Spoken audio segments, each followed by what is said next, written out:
বিড়ালকে ভালোবাসবেন।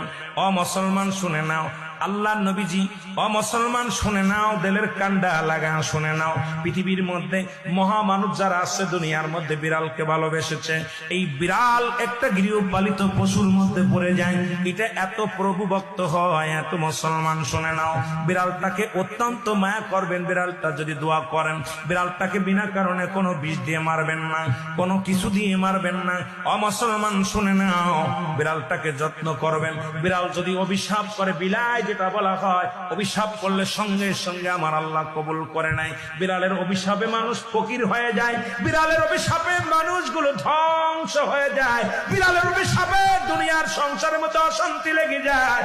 বিড়ালকে ভালোবাসলে, ও মুসলমান শুনে নেও, এই বিলাইকে ভালোবাসলে, বিলাই যদি দোয়া করে, বিলার দোয়ায় আল্লাহ দরবারে অনেক ফায়দা লুটতে পারবেন। জোরে জোরে চিল্লায় বলা যাবে না মারহাবা।